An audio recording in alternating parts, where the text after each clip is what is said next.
Greetings to you on this Friday, July the 19th today. Our daily Devo is entitled On Parenting. We're really covering a wide variety of things with this devotional book. The part that is excerpted from Charles Dickens is from his work, The Life and Adventures of Nicholas Nickleby. After tea, there was a walk in the garden. And the evening being very fine, they strolled out at the garden gate into some lanes and byroads, and sauntered up and down until it grew quite dark. The time seemed to pass very quickly, and with all the party, Kate went first, leaning upon her brother's arm, and talking with him and Mr. Frank Cheeryble. Cheeryle.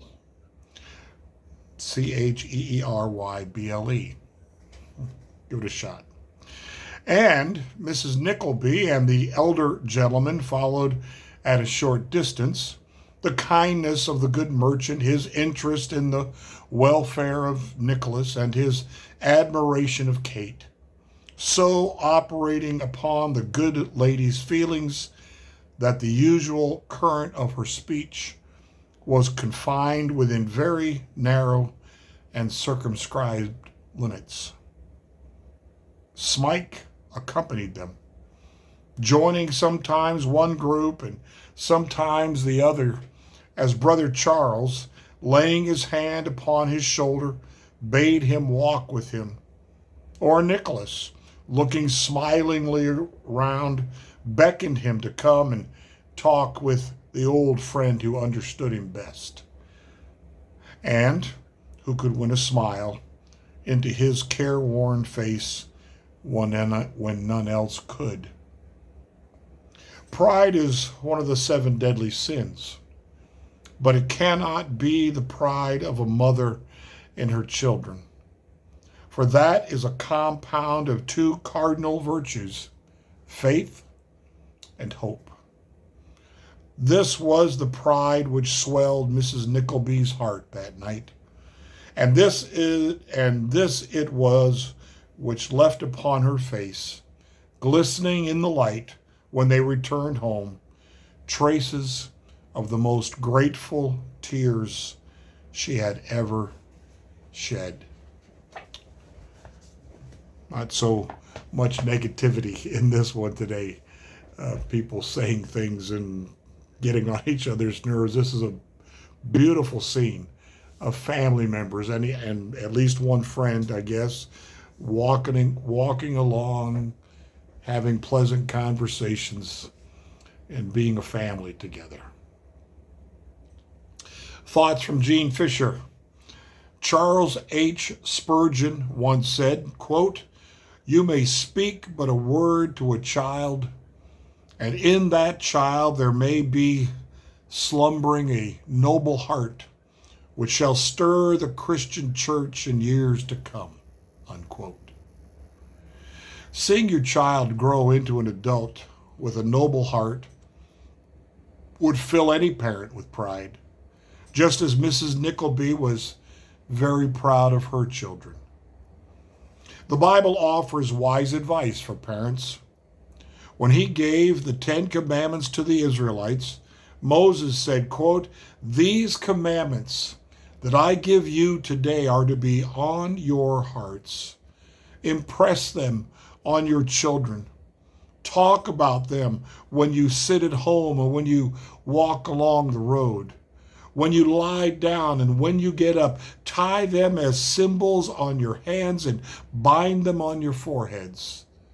Write them on the door frames of your houses and on your gates." That's Deuteronomy 6, verses 6 through 9. Proverbs 22:6 adds, "Train a child in the way he should go, and when he is old, he will not turn from it."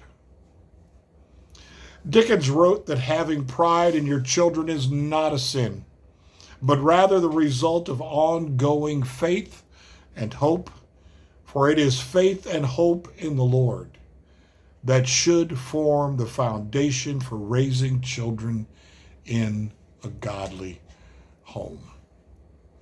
Ephesians chapter 6 and verse 4 says, "Do not exasperate your children. Instead, bring them up in the training and instruction of the Lord."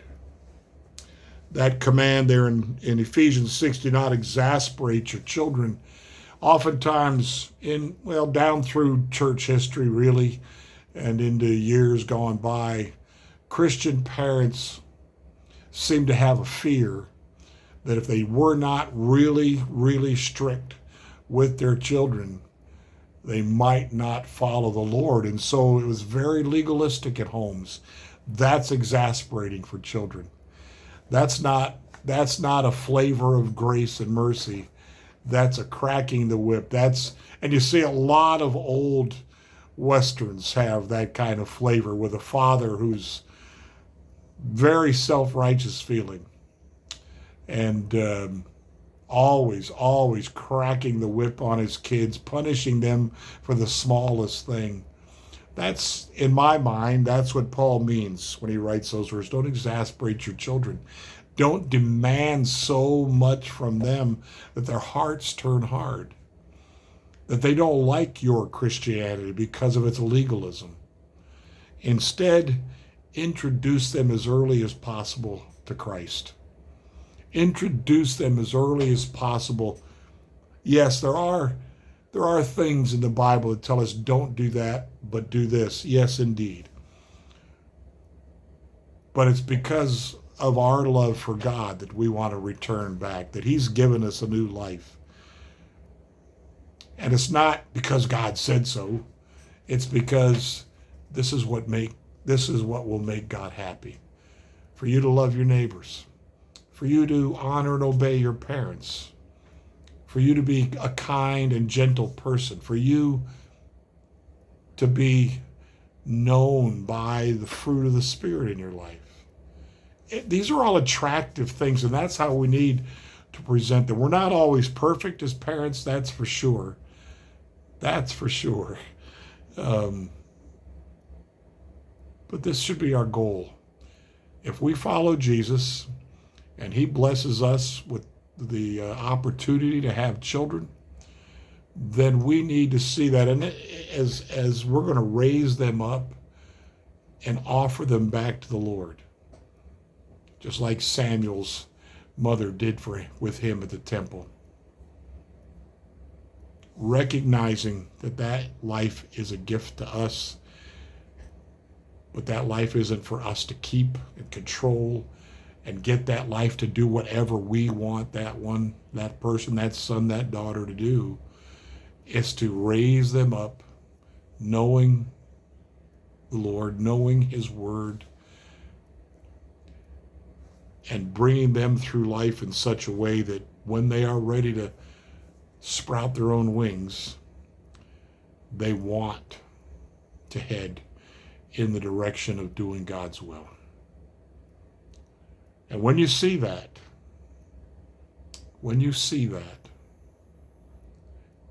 it does bring joy to your heart as a parent. I have no greater joy than this. Paul wrote this about Timothy, not even a blood son, but a son in the faith. I have no greater joy than to see my children walking in the faith. And I know that's exactly how Sue and I feel about ours. Blessings to you today. Parenting can be a tricky thing. It often is. Any parent was probably, if they're listening to this, saying, amen to that, brother. It can be difficult. There are all kinds of influences that can come in that we need to be careful about. But again, not legalistic and angry at it, but loving, guiding help. Blessings to you today.